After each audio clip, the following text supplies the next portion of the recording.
Chapter 1. My father's family name being Pirrip, and my Christian name Philip. My infant tongue could make of both names nothing longer or more explicit than Pip. So, I called myself Pip, and came to be called Pip. I give Pirrip as my father's family name, on the authority of his tombstone and my sister, Mrs. Joe Gargery, who married the blacksmith. As I never saw my father or my mother, and never saw any likeness of either of them, for their days were long before the days of photographs, my first fancies regarding what they were like were unreasonably derived from their tombstones. The shape of the letters on my father's gave me an odd idea that he was a square, stout, dark man with curly black hair. From the character and turn of the inscription, also Georgiana, wife of the above, I drew a childish conclusion that my mother was freckled and sickly. To 5 little stone lozenges, each about 1.5 feet long, which were arranged in a neat row beside their grave, and were sacred to the memory of 5 little brothers of mine, who gave up trying to get a living exceedingly early in that universal struggle.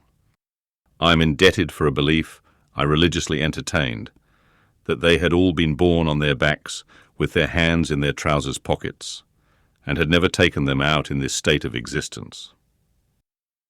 Ours was the marsh country down by the river, within as the river wound, 20 miles of the sea.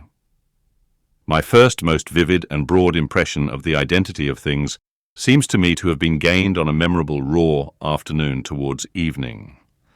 At such a time I found out for certain that this bleak place overgrown with nettles was the churchyard, and that Philip Pirrip, late of this parish, and also Georgiana, wife of the above, were dead and buried, and that Alexander, Bartholomew, Abraham, Tobias, and Roger, infant children of the aforesaid, were also dead and buried, and that the dark flat wilderness beyond the churchyard, intersected with dikes and mounds and gates, with scattered cattle feeding on it, was the marshes, and that the low leaden line beyond was the river, and that the distant savage lair from which the wind was rushing was the sea, and that the small bundle of shivers growing afraid of it all and beginning to cry was Pip. "Hold your noise!" cried a terrible voice, as a man started up from among the graves at the side of the church porch. "Keep still, you little devil, or I'll cut your throat." A fearful man, all in coarse grey, with a great iron on his leg. A man with no hat and with broken shoes, and with an old rag tied round his head. A man who had been soaked in water and smothered in mud, and lamed by stones, and cut by flints, and stung by nettles, and torn by briars. Who limped and shivered and glared and growled, and whose teeth chattered in his head as he seized me by the chin. "Oh, don't cut my throat, sir," I pleaded in terror. "Pray don't do it, sir." "Tell us your name," said the man. "Quick." "Pip, sir." "Once more," said the man, staring at me. "Give it mouth." Pip, sir." "Show us where you live," said the man. "Pint out the place." I pointed to where our village lay, on the flat inshore among the alder trees and pollards, a mile or more from the church. The man, after looking at me for a moment, turned me upside down and emptied my pockets. There was nothing in them but a piece of bread. When the church came to itself, for he was so sudden and strong that he made it go head over heels before me, and I saw the steeple under my feet. When the church came to itself, I say, I was seated on a high tombstone, trembling while he ate the bread ravenously. "You young dog," said the man, licking his lips, "what fat cheeks you had got."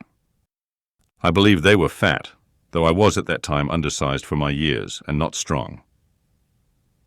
"Darn me if I couldn't eat 'em," said the man with a threatening shake of his head, "and if I had half a mind to't." I earnestly expressed my hope that he wouldn't, and held tighter to the tombstone on which he had put me, partly to keep myself upon it, partly to keep myself from crying. "Now, looky here," said the man. "Where's your mother?" "There, sir," said I. He started, made a short run, and stopped and looked over his shoulder. "There, sir," I timidly explained. Also, Georgiana, that's my mother. Oh, said he, coming back. And is that your father, longer your mother? Yes, sir, said I.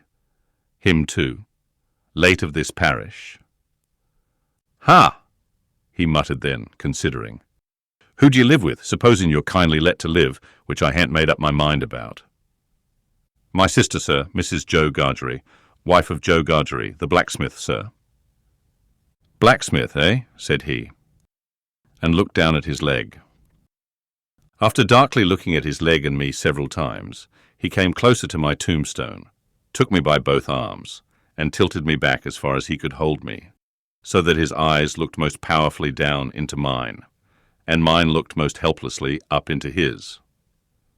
Now looky here, he said, the question being whether you're to be let to live. You know what a file is? Yes, sir. And you know what whittles is? Yes, sir. After each question he tilted me over a little more so as to give me a greater sense of helplessness and danger. You get me a file. He tilted me again. And you get me whittles. He tilted me again. You bring 'em both to me. He tilted me again. Or I'll have your heart and liver out. He tilted me again. I was dreadfully frightened, and so giddy that I clung to him with both hands and said, If you would kindly please to let me keep upright, sir, perhaps I shouldn't be sick, and perhaps I could attend more. He gave me a most tremendous dip and roll, so that the church jumped over its own weathercock. Then he held me by the arms, in an upright position on the top of the stone, and went on in these fearful terms. You bring me tomorrow morning early that file and them whittles. You bring the lot to me at that old battery over yonder. You do it, and you never dare to say a word or dare to make a sign concerning your having seen such a person as me, or any person somever, and you shall be let to live. You fail, or you go from my words in any particular, no matter how small it is, and your heart and your liver shall be tore out, roasted, and ate. Now I ain't alone as you may think I am. There's a young man hid with me, in comparison with which young man I am an angel. That young man hears the words I speak. That young man has a secret way peculiar to himself, of getting at a boy, and at his heart, and at his liver. It is in vain for a boy to attempt to hide himself from that young man. A boy may lock his door, may be warm in bed, may tuck himself up, may draw the clothes over his head, may think himself comfortable and safe, but that young man will softly creep his way to him and tear him open. I am a-keeping that young man from harming of you at the present moment with great difficulty. I find it very hard to hold that young man off of your inside. Now, what do you say? I said that I would get him the file, and I would get him what broken bits of food I could, and I would come to him at the battery early in the morning. Say, Lord strike you dead if you don't, said the man. I said so, and he took me down. Now, he pursued, you remember what you've undertook, and you remember that young man, and you get home. Good night, sir, I faltered. Much of that, said he, glancing about him over the cold, wet flat. I wish I was a frog, or a eel. At the same time, he hugged his shuddering body in both his arms, clasping himself as if to hold himself together, and limped towards the low church wall. As I saw him go, picking his way among the nettles, and among the brambles that bound the green mounds, he looked in my young eyes, as if he were eluding the hands of the dead people, stretching up cautiously out of their graves, to get a twist upon his ankle and pull him in. When he came to the low church wall, he got over it, like a man whose legs were numbed and stiff, and then turned round to look for me. When I saw him turning, I set my face towards home, and made the best use of my legs. But presently I looked over my shoulder, and saw him going on again towards the river, still hugging himself in both arms, and picking his way with his sore feet among the great stones dropped into the marshes here and there, for stepping places when the rains were heavy, or the tide was in. The marshes were just a long, black, horizontal line then, as I stopped to look after him, and the river was just another horizontal line, not nearly so broad nor yet so black, and the sky was just a row of long angry red lines and dense black lines intermixed. On the edge of the river, I could faintly make out the only two black things in all the prospect that seemed to be standing upright. One of these was the beacon by which the sailors steered, like an unhooped cask upon a pole, an ugly thing when you were near it. The other, a gibbet, with some chains hanging to it which had once held a pirate. The man was limping on towards this latter, as if he were the pirate come to life, and come down, and going back to hook himself up again.